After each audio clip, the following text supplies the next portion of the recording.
लेकर जातिवादी सम्मेलन में हिंदू का खून बहाने की बात करता है, वो उसके आते ही पिछले 13 दिनों में 8 एक्सीडेंट्स हुए या 13 एक्सीडेंट्स हुए हैं पिछले 8 दिनों में। और सबसे भयानक एक्सीडेंट जो हुआ था जिसमें हजारों लोग मरे थे, वो भी इन्हीं महोदय ब्राह्मण सभा के बड़े नायक जो रेल मंत्री जी हैं उनके कार्यकाल में हुआ है। क्या उनको इस्तीफा नहीं देना चाहिए? सिर्फ इसलिए उनको इस्तीफा नहीं देना चाहिए क्योंकि वो एक ब्राह्मण समाज से है, क्योंकि वो अडानी के स्टाफ है, क्योंकि वो कॉर्पोरेट के गुलाम है, तो कोई नहीं बोलेगा। अडानी के हवाम में सबको नंगा नजर नहीं आनी चाहिए। मैं विपक्ष के नेता को धन्यवाद देता हूं कि अकेले व्यक्ति है जो शादी के नंगा नाच में नहीं पहुंचे, डीएम के माध्यम से पहुंचाते हैं। कई लोगों के यूट्यूब डिमोनेटाइज हो गए क्योंकि ईवीएम शब्द हमने कहा। और आज दोबारा एक कानून आ रहा है, न्यू ब्रॉडकास्टिंग बिल। माननीय सांसद को पता होगा, अब जो हम बात कहेंगे वो बात भी आप नहीं सुन पाएंगे क्योंकि ये आपकी बात रिपोर्ट नहीं कर पाएंगे। या कानून में परिवर्तन हो चुका है। उस कानून के अंतर्गत जब चाहे दिल्ली पुलिस इस हॉल को जेल घोषित कर सकती है। आप यही रहेंगे 90 दिन का जुडिशियल कस्टडी। नमो बुद्धाय, जय भीम, जय पेरियार और ऊपर हमारे जितने पूर्वज हैं। सर छोटू राम जी का तस्वीर नहीं है, उन्हें भी नमन और तहे दिल से नमन। मैं आज अनिल कुमार पटेल जी यहाँ थे। मैं बताना चाहूंगा कि बहुत ही विनम्रता के साथ और बहुत ही जज्बे से वो हर कार्यक्रम में सम्मिलित होते हैं। पिछले कार्यक्रम जो 23 जुलाई को था उसमें भी उनका जबरदस्त योगदान था। और आज जितने यहाँ संगठन हैं, खासतौर से संविधान बचाओ संघर्ष समिति की ओर से भी मैं आप लोगों का स्वागत करता हूं। मैं 2 बातें कहकर अपनी बात जल्द से समाप्त करूंगा। यहाँ हमारे किसान आंदोलन के बहुत ही सम्मानीय लोग, धनखड़ साहब उपस्थित हैं, हुड्डा साहब हैं, हमारे मनोज सहरावत साहब हैं और भी लोगों का मैं पूरा नाम नहीं जानता। राजेंद्र पाल गौतम जी हैं, वीरेंद्र सिंह जी जस्टिस साहब हैं, विजेंद्र जी हैं, साथ में जो यदुवंशी समाज के हैं डॉक्टर रतनलाल, सभी लोग जुड़े हुए हैं। लेकिन आज एक प्रोफेसर साथी ने हमारे ओर से एक प्रश्न उठाया कि एक मंच पर जब हम दिख रहे हैं तो ये आईबी और सीआईडी सबके लिए बहुत ही चौंकने वाली बात। हमारी जो भी बात है यहाँ सीधे ऊपर पहुंच रही है और उसका साक्षी मैं हूं। मैं वो बात खुलासा नहीं करूंगा जो पिछले प्रोग्राम के दरमियान हमारे एक सम्मानीय गेस्ट को किस तरह से, कहां से फोन आया कि आप वहां से तुरंत हटे। डॉक्टर रतनलाल जानते हैं, कुछ साथियों से मैं ये डिस्कस कर चुका हूं। तो इसका मतलब है कि तीर निशाने पर लग रही। जो 2-3 बातें मैं कह रहा हूं वो सिर्फ एक अहम बात है। मनोज सहरावत साहब और हम लोग किसान आंदोलन के लोग लगातार ईवीएम के विरुद्ध जो संघर्ष था उसमें भी जुटे हुए और एक बहुत जबरदस्त रिपोर्ट, एक सनसनीखेज रिपोर्ट, वोट फॉर डेमोक्रेसी, जो मुंबई की एक संस्था जिसमें बड़े बड़े लोग, चार्टर्ड अकाउंटेंट से लेकर और पूरे जो चुनावी प्रक्रिया है उसको समझने वाले लोग हैं, उन्होंने जारी की है 4-5 दिन पहले। और उस रिपोर्ट में बताया गया है कि 364 लोकसभा सीटों पर जो नंबर ऑफ वोट्स पोल्ड थे एंड जो नंबर ऑफ वोट्स काउंटेड है उनमें बहुत बड़ा गैप, और वो गैप इतना अधिक है कि 79 सीट्स ऐसे हैं जो कि एनडीए के खाते में गए हैं, बीजेपी को गए हैं, जो जाना चाहिए था इंडिया गठबंधन को। एक षड्यंत्र के तहत, एक मैनिपुलेशन के तहत उसको घोषित किया गया है। और वो सारे लोग जो चुनावी कानून है उसके अंतर्गत अगर कार्रवाई हो तो उनकी सभी की सीटें जानी चाहिए, ये मांग भी उसमें रखी गई। मुझे आश्चर्य है कि ये रिपोर्ट राजनीतिक दलों को भी दिया गया, लेकिन कोई प्रतिक्रिया नहीं आई है। क्यों नहीं आई है? आश्चर्य कई चीजों पर होता है।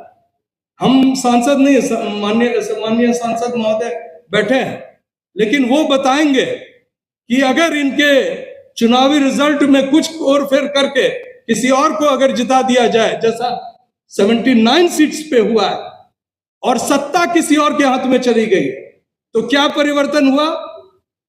जो चीजें पहले चल रही थी, जो फासिज्म चल रहा था, वही फासिज्म आज भी चल रहा है। थोड़ी उसमें ट्यूनिंग हुई, थोड़ी, लेकिन आज भी एमएसपी नहीं दिया जा रहा। आज भी सभी ओबीसी सीटों को एनएफएस किया जा रहा है। आज भी यूनिवर्सिटी में किस तरह की प्रताड़ना डॉक्टर रतनलाल और हम लोग झेल रहे हैं, आरएसएस के नहीं और उनको चुनौती देने के लिए, ये हम आज भी हो रहा है। तो क्या परिवर्तन हुआ? एक बड़ा हादसा और घोटाला हुआ है नीट के माध्यम से, और वो दायरे में नहीं बंधा हुआ है कि एससी एसटी ओबीसी के बच्चों के साथ हुआ है।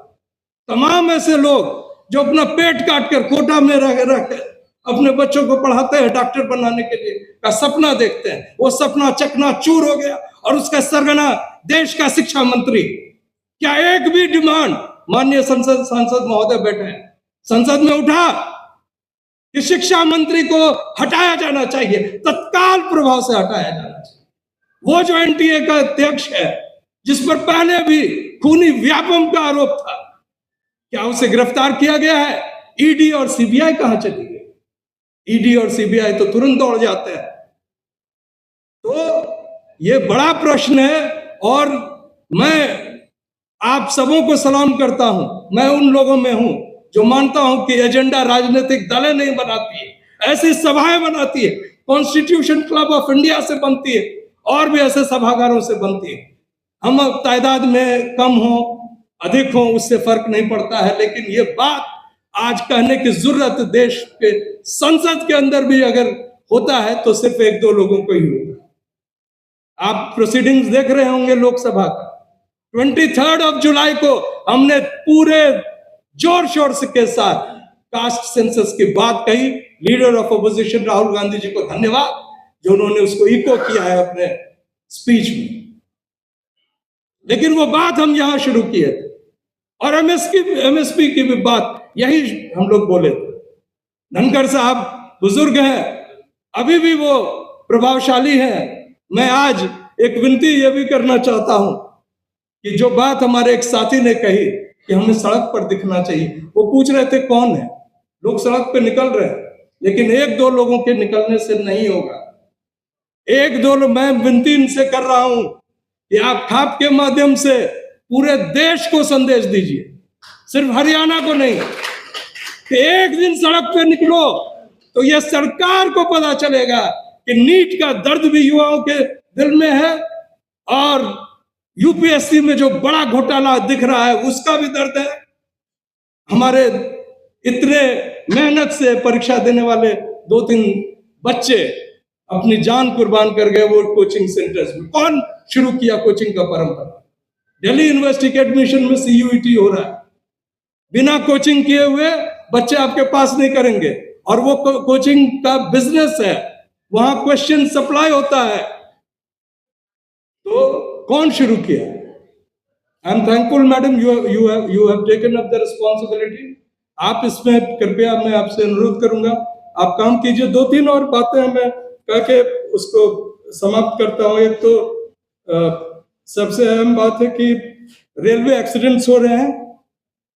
जो रेल मंत्री फरसा लेकर जातिवादी सम्मेलन में हिंदू का खून बहाने की बात करता है, वो उसके आते ही पिछले 13 दिनों में 8 एक्सीडेंट्स हुए, या 13 एक्सीडेंट्स हुए हैं पिछले 8 दिनों में। और सबसे भयानक एक्सीडेंट जो हुआ था जिसमें हजारों लोग मरे थे, वो भी इन्हीं महोदय ब्राह्मण सभा के बड़े नायक जो रेल मंत्री जी हैं उनके कार्यकाल में हुआ है। क्या उनको इस्तीफा नहीं देना चाहिए?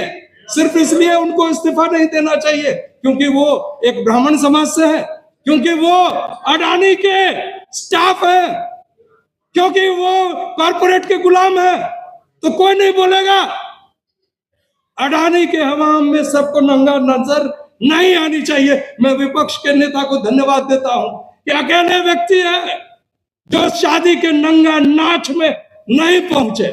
डीएमके के उन नेताओं को सम्मान देता हूं जिसकी एक भी मंत्री उस शादी में नहीं पहुंचा जहां लोग अपने आप को गुलामी की वो दास्तां दिखा रहे थे लेट कर। मैं धन्यवाद देता हूं कुछ खिलाड़ियों को भी, और सबसे बड़ी बात हमारे सम्मानीय जो हमारी बात को आप तक पहुंचाते हैं ब्रॉडकास्टर्स, जो यूट्यूब के माध्यम से पहुंचाते हैं। कई लोगों के यूट्यूब डीमोनेटाइज हो गए क्योंकि ईवीएम शब्द हमने कहा, और आज दोबारा एक कानून आ रहा है, न्यू ब्रॉडकास्टिंग बिल। माननीय सांसद को पता होगा, अब जो हम बात कहेंगे वो बात भी आप नहीं सुन पाएंगे, क्योंकि ये आपकी बात रिपोर्ट नहीं कर पाएंगे। या कानून में परिवर्तन हो चुका है। उस कानून के अंतर्गत जब चाहे दिल्ली पुलिस इस हॉल को जेल घोषित कर सकती है। आप यही रहेंगे। 90 दिन का जुडिशियल कस्टडी, और यही फासिस्ट सरकार ला रही है। तो परिवर्तन तो कुछ हुआ नहीं है, और ब्रॉडकास्टिंग बिल अगर यही रहा, उसका भी विरोध तो हर वर्ग के दिलों में एक तूफान है, विरोध है, चाहे वो किसान हो, युवा हो, शिक्षक हो, प्रोफेसर हो। और जो सरकारी नौकरियों की बात चल रही है, तो नौकरियां तो खत्म हो रही है, अभी एग्री। लेकिन एक बात मैं कह के अपनी बात समाप्त करता हूं कि 91 में आई वाज अ स्टूडेंट और मंडल कमीशन लागू, तो बड़ी विरोध हुआ। मैं बताना चाहूंगा कि कुछ सर्विसेज जो है इस देश पे शासन करने के, यूपीएससी जिसमें फिर भी घोटाला हो रहा है। वीपी सिंह के समय 1600 वैकेंसीज थी, रिजर्व हो गए 50%, तो कितने बचे? 750। ठीक है, विरोध हुआ। ठीक उसके बाद पीवी नरसिम्हा राव की सरकार है, and what was the total number of vacancies? 350। So out of that अगर 50% हो गया, कितने बचे? 150। कोई आंदोलन नहीं हुआ, किसी ने अपने शरीर में आग नहीं लगाई, क्योंकि वो जो विरोध था वो भागीदारी का विरोध। एससी, एसटी, ओबीसी भी कैसे कलेक्टर बनेगा, कैसे एसपी बनेगा, एसडीएम बनेगा, और आपके बराबर पे बैठेगा और आपके लिए वो फैसले लेगा, वो मंजूर नहीं था, और उसी का विरोध हुआ। तो ये बातें चल रही है। आज बहुत अच्छी सभा हुई है, और मैं खास तौर से जो जितने लोग उपस्थित हैं, डॉक्टर रतनलाल ने कहा कि सभी सम्मानीय निश्चित तौर से जो अपने सरोकार को अपने शरीर और अपने स्वार्थ से आगे बढ़कर समाज के लिए आगे लाता है, वो सभी सम्मानीय।